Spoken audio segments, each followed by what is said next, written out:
ఓం శ్రీరభ్యో నమః. హరి ఓం శ్రీమహాగణాధిపతయే నమః. శ్రీమహాసరస్వత్యై నమః. శ్రీగురుభ్యో నమః. హరి ఓం. జగతం పితరం వందే పార్వతీ పరమేశ్వరం. సర్వతం పార్వతీ పరమేశ్వరానుగ్రహసిద్ధ్యర్థే. ఫిబ్రవరి నెల 17వ తారీఖుని మంగళవారం, మాఘ బహుళ అమావాస్య. ఆ రోజు రాహుగ్రస్త కంకణాకార సూర్యగ్రహణం ఏర్పడుతోంది. ఈ గ్రహణం రోజు నుండి ప్రారంభమయ్యి 17వ తారీఖు మంగళవారం మాఘ బహుళ అమావాస్య నుండి ప్రారంభమయ్యి 1వ తారీఖు మార్చి 2026 వరకు కూడా 5 గ్రహాలు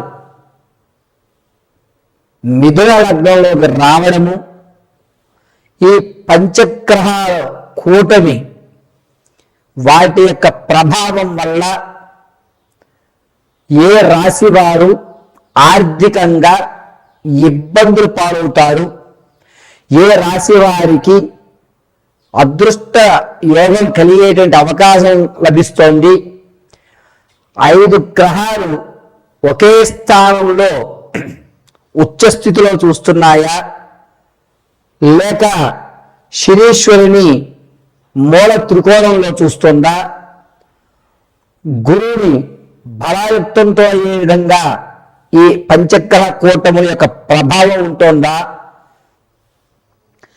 కేతుస్థానం ఆధారపడి మేషం నుంచి మొదలుకొని మీనం వరకు కూడా ఈ పంచగ్రహ కూటమి యొక్క ప్రభావం వల్ల ఏదన్నా పెను ప్రమాదాలు ఏర్పడేటువంటి సూచనలు ఉన్నాయా, అసలు ఫిబ్రవరి 17వ తారీఖు నుంచి మార్చి 1వ తారీఖు వరకు కూడా ఏ విధమైనటువంటి మార్పులు మీ యొక్క జాతకంలో జరుగుతున్నాయి, ఏ రాశి వారు వేదాంత పరంగా లేదా వైజ్ఞాన పరంగా లేదా ఆధ్యాత్మిక పరంగా వారి యొక్క రంగాలు మార్చుకునేటువంటి అవకాశం ఏర్పడుతోంది, ఒంటరితనం అనేటువంటిది ఏ రాశి వారిని ఒంటరితనంగా చేయబడుతున్నారు, బంధువర్గం నుంచి దూరంగా నెట్టివేయబడేటువంటి రాసుల వారు ఎవరు, మీరు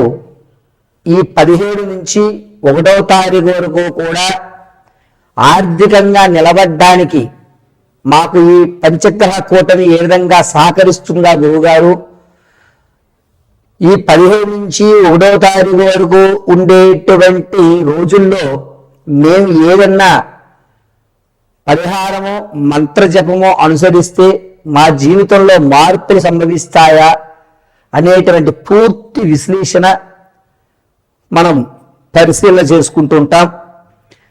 అయితే ఫిబ్రవరిలో 17వ తారీఖున మాఘ బహుళ అమావాస్య గ్రహణము. ఆ గ్రహణం మన భారతదేశంలో కనబడకపోవడం, కానీ గోచార రీత్యా జాతకాల్లో 5 గ్రహాలైనటువంటి రవి, చంద్రుడు, బుధుడు, శుక్రుడు, రాహువు, ఇది ఒకసారి రిపీట్ చేసుకోనన్నా. పంచగ్రహ కూటములైనటువంటి 5 గ్రహాలు రవి, చంద్రుడు, బుధుడు, శుక్రుడు, రాహువు, ఈ 5 గ్రహాలు కూడా ఒకే స్థానంలోకి ఏర్పడడం వల్ల మన జీవితంలో జరిగేటువంటి మార్పులు ఏమిటి అని వాటి యొక్క వివరణని పూర్తిగా మనం మేషం నుంచి మొదలు పెట్టుకుని మీనం వరకు కూడా ఒక్కసారి పరిశీలన చేద్దాం. ఈ పరిశీలనలో మీకు కావలసిన రెమెడీలు, ఇంట్లో ఉండి మీరు ఆచరించదగ్గ పరిష్కారాలు తెలియజేయడం జరుగుతుంది.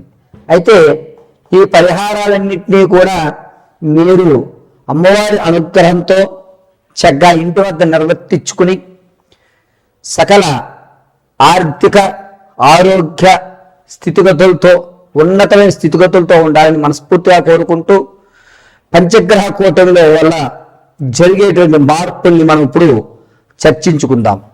శ్రీభ్యో నమః.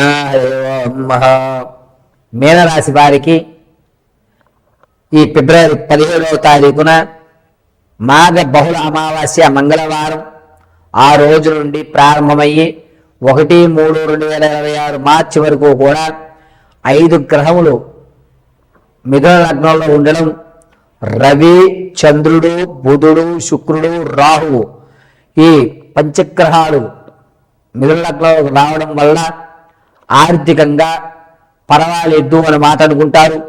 సెకండ్ ఇన్కమ్ అనేటువంటిది జనరేట్ అయినట్టుగా అవుతుంది తప్ప దానివల్ల ఉపయోగం లభించదు. అంటే వ్యాపారాన్ని ప్రారంభించారనుకోండి, ధనం అయితే రాదు, అలాగే నష్టాబోరు సైమెంటెన్స్గా అలా నడుస్తూ ఉంటుంది.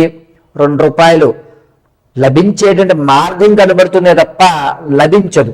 ఖచ్చితంగా చెప్తున్నాను, అవకాశాలే కనబడతాయి, ధనం వచ్చేటువంటి అవకాశం ఎక్కడ కనిపించట్లేదు. అలాగని నష్టాలు లేవు, పర్వాలేదులే తర్వాత వస్తుంది, నేనైతే ముందు నాకంటూ మరొక వ్యాపారం ఉంది అని చెప్పుకుంటున్నాను కదా, దీన్ని కొనసాగించవచ్చు అనేటువంటి ఒక నిర్ణయం అయితే తీసుకుంటారు.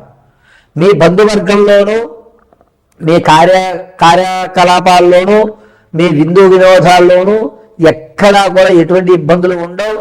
మీకు జరగవలసినటువంటి గౌరవం, మీకు రావలసినటువంటి ధనం, మీరు ఇవ్వాల్సినటువంటి ధనం అన్నీ కూడా సమతుల్యంలో ఉంటాయి. మీరు ఎవరికైతే ఎక్కడి నుంచి అయితే ధనం తెచ్చుకున్నారో వారికి ధనం ఇచ్చేటువంటి విషయంలో 89% ధనాన్ని ఇచ్చేస్తారు. మాట పడరు. మీరు మాట పడేటువంటి అవకాశం ఎక్కడా కనిపించట్లేదు.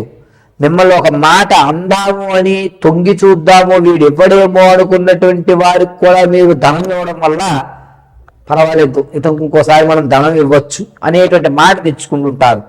పర్వాలేదు, నా జ్ఞానాన్ని ఉపయోగిస్తాను, నేనంటూ ఏదో ఒకటి చేయగలుగుతాను, నా మీద నాకు నమ్మకం ఏర్పడుతోంది అనేటువంటి మాట మీకు మీరు అనుకోవటం, దాంట్లోనూ మీ యొక్క ఆలోచన ధోరణి మారడం, మీలోనే మీరు మార్పు అనేటువంటిది ఖచ్చితంగా గమనించుకుంటూ ఉంటారు. దీనివల్ల మీనరాశి వారికి ఈ 19వ తారీఖు నుంచి 28వ తారీఖు వరకు కూడా మంచి అవకాశాలు, కొత్త స్నేహాలు, మంచి అలవాట్లు, ఆచరించేటువంటి విధానాలు కనబడతాయి. ఇది ఒక మంచి పరిణామంగా చెప్పవచ్చు. పైగా పంచగ్రహం కూడడం వల్ల ఈ మీనరాశి వారికి ఎక్కడా లేనట్టు ఒక గౌరవం లభిస్తుంది. అతని దగ్గరికి వెళితే మంచి సలహాలు ఇస్తాడు అనేటువంటి పేరు వస్తుంది. పర్వాలేదు, నాకంటూ నన్నంటూ నమ్మిన వాళ్ళు నన్ను కొంచెం నమ్మకం పెంచుకున్నారు, వీరి నమ్మకాన్ని నేను నిలబెట్టాలి అని మీరు దారులు వెతుక్కోవడం, దానివల్ల ఆర్థికంగా కొంచెం లాభపడడం అనేటువంటి జరుగుతుంది. మరీ ఎక్కువగా ధనం వస్తుంది అని మాత్రం ఈ మీనరాశి వారికి లేదు. పైగా మీనరాశి వారు ఆరోగ్య విషయంలో కొంచెం జాగ్రత్తగా ఉండండి. పక్కటెముకలు కానీ కడుపులో కానీ కొన్ని ఇబ్బందులు, అంటే బ్యాడ్ కొలెస్ట్రాల్ ఎక్కువయ్యేటువంటి అవకాశాలు ఏర్పడుతున్నాయి. రక్తనాళాల్లో కొంచెం కొలెస్ట్రాల్ శాతం పెరిగేటువంటి అవకాశం లభిస్తుంది. ఆరోగ్యం విషయంలో ఆరోగ్య నియమాలు డాక్టర్ గారి సలహాల మేరకు తీసుకోవడం తప్ప గృహంలో ఉన్నటువంటి చిట్కాలు పాటించవద్దు. దీనివల్ల లేనిపోని తలకాయ నొప్పులు తెచ్చుకోవద్దు. ఖచ్చితంగా ఈ యొక్క మీనరాశి వారికి నరాల్లో కానీ స్కిన్ లోపల భాగంలో కానీ బ్యాడ్ కొలెస్ట్రాల్ పరిమాణాలు అటు ఇటు జరగడం వల్ల మాత్రమే కాస్త ఇబ్బందులు ఏర్పడేటువంటి అవకాశం లభిస్తుంది. కాబట్టి మీనరాశి వారు ఈ 15వ తారీఖు నుంచి ప్రారంభం చేసుకుని మార్చి 1వ తారీఖు వరకు కూడా ఆరోగ్య విషయంలో కొంచెం జాగ్రత్తగా ఉండండి. వీలుంటే డాక్టర్ గారి సలహాల మేరకు మాత్రం పాటించండి. ప్రతిరోజు కూడా గం గణపతియే నమః అని గణపతి ఆరాధన చేయడం అత్యంత శుభసూచకంగా ఉంటుంది.